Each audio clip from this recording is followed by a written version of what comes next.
Good morning, and we're in Psalm 20. Now, we've done what was in the Come Follow Me, but there are chapters in the reading that is not actually explicitly put in the reading, in the um,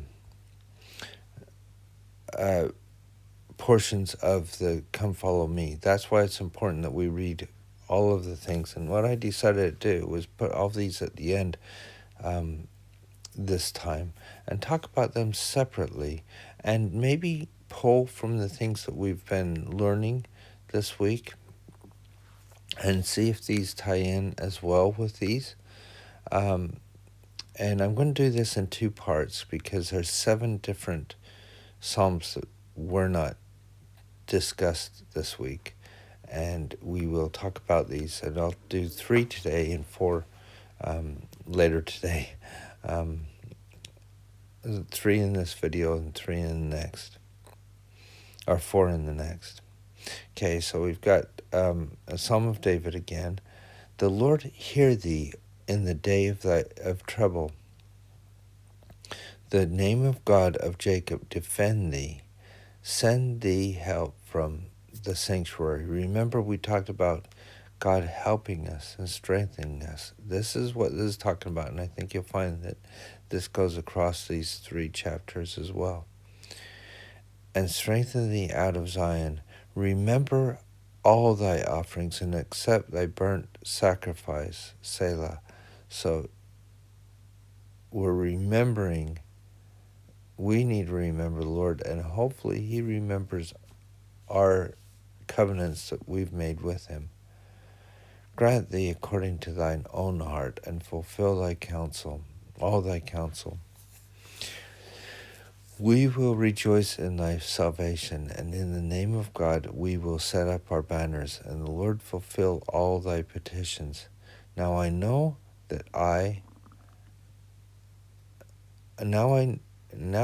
I that Lord saveth his anointed. He will hear him from his holy heaven with saving strength of his right hand.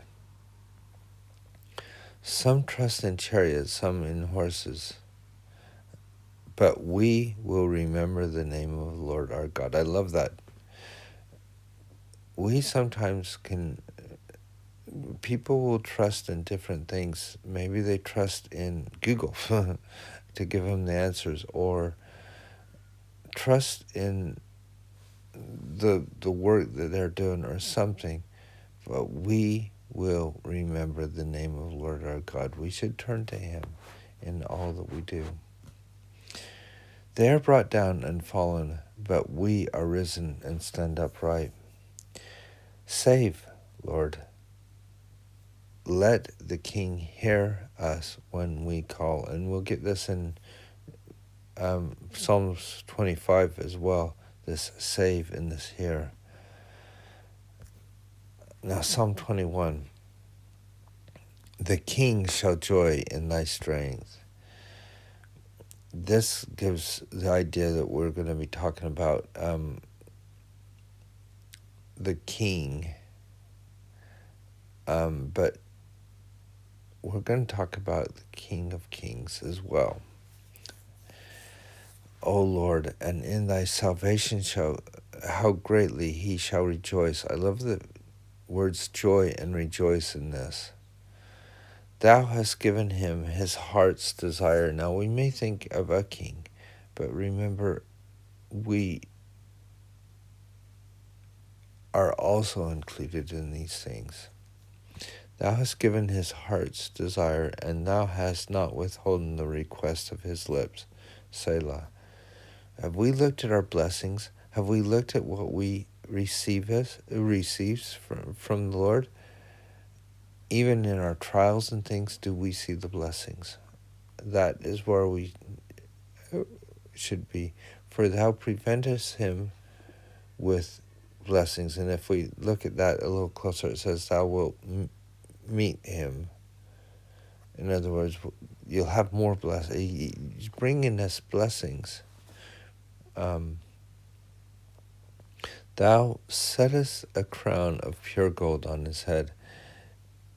He asked life of thee, and thou givest it him, even length of days, forever and ever. I guess that really impacts me a little bit as after having my heart attack and stroke, that he has given me a length of days. And if he didn't, then he didn't. But in my case, he gave me a length of days, and I believe his glory is great in thy salvation. Honor and majesty hast thou laid upon him, for thou hast made him most blessed forever. Thou hast made him exceeding glad with thy countenance. For the king trusteth, notice, trusteth in the Lord, and through the mercy of the Most High he shall be moved, and shall not be moved. Thine hand shall find out all thine enemies. Thy right hand shall find out those that hate thee. Thou shalt make them as a fiery oven in the time of thine anger, and the Lord shall swallow them up in his wrath, and the fire shall devour them. Now, does this sound like the God of the Old Testament that we're supposed to see that is vengeful? I don't think so, because remember what we just read, the beauty of what he does and the joy he gives his king. But why this? Because their fruit shalt thou destroy from the earth, and their seed from the children of men, for they intended evil against thee. They imagined mischievous device which they are not able to perform. They are trying to do something against God, and they will keep trying to do that. And if they can't reach God, they will reach God's children. Therefore shalt thou make them turn their back, when thou shalt make ready thine arrows upon the strings against the face of them. Be thou exalted, Lord, in thine own strength. So will we sing praise thy power. We turn to the Lord and we see his power in our lives. Now we'll skip these two because we've already done those. 3, and we'll go to Psalms 25. Unto thee, O Lord, I do lift up my soul. And look how we go into this. So we lift up our soul to God. Oh my God, I trust in thee. Let me not be ashamed. Let me not mine enemies triumph over me. So, as I said, if they can't get to God, they will try to get to us. Let not these enemies triumph over me.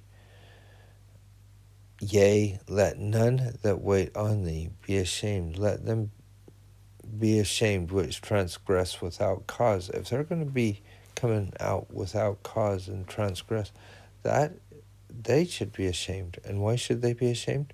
Because they should be turning to thee. And hopefully that being ashamed will help them do that. Now look at these words. Remember, Hebrew poetry is repetition. Now look how they repeat here. Show me thy ways, O Lord. Teach me thy paths. Show me, show ways, teach path. Lead me in thy truth. Lead and truth. And then he repeats again, teach me. For thou art the God of my salvation. On thee do I wait all the day.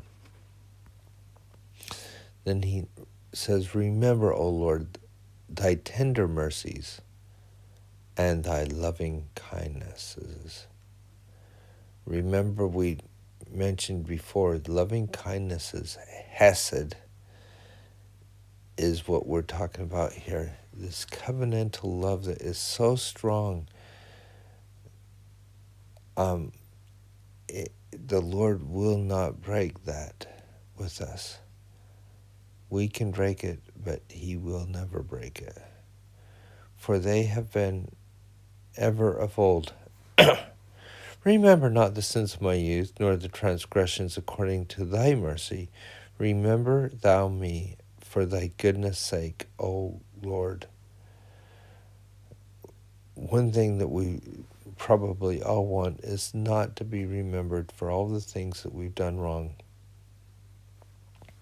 And here he's saying, please just have that mercy and remember me for thy goodness' sake.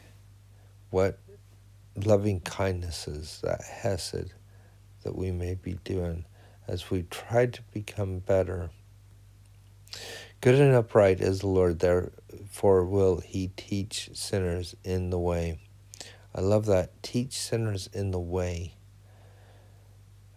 He's not saying he's destroying all the sinners. He's going to teach them.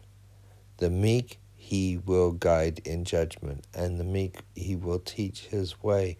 There's those things again, guide and teach.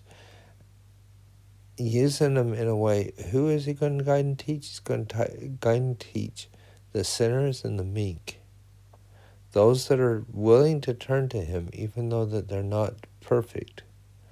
All the paths of the Lord are mercy and truth unto such as keep the covenant and his testimonies. As we keep the covenants, we will see this mercy and this truth. For thy name's sake, O Lord, pardon my iniquity, for it is great. Do we feel that in our lives sometimes, that there's just so much? But for his name's sake, for the sake of the Savior, will he pardon our iniquity, not because of what we've done. What man is he that feareth the Lord? Remember, feareth, loveth or revereth the Lord. Him shall he teach in the way that he shall choose. His soul shall dwell at ease, and his seed shall inherit the earth. The secret of the Lord is with them that fear him. There's that word again, that revere him and love him. And he will show his covenant. That's the blessing. Mine eyes are ever toward the Lord, for he shall pluck my feet out of the net. He shall be the one that saves us. Turn thee unto me, and have mercy upon me, for I am desolate and afflicted. The troubles of my heart are enlarged. O bring thou me out of my distresses. Look upon mine affliction and my pain, and forgive all my sins. Consider mine enemies, for they are many, and they hate me with cruel hatred. O keep my soul and deliver me. Let me not be ashamed, for I put my trust in thee. I think there is a chiasmus here, but I'm not going in as deep as we could with chiasmus, only because I hope you can see it as you go along. And also, doing videos is a little bit different than sitting down and looking closely at the text. Let integrity and uprightness preserve me, for I wait on thee. Redeem, O Israel. Redeem Israel, O God, out of his troubles. What a beautiful plea, and how we can turn to the Lord. All three of these chapters that we read, it just feels like they're tied together a little bit. This beauty of turning to the Lord and seeing His blessings, and also of those that haven't turned to the Lord and of the effect of that.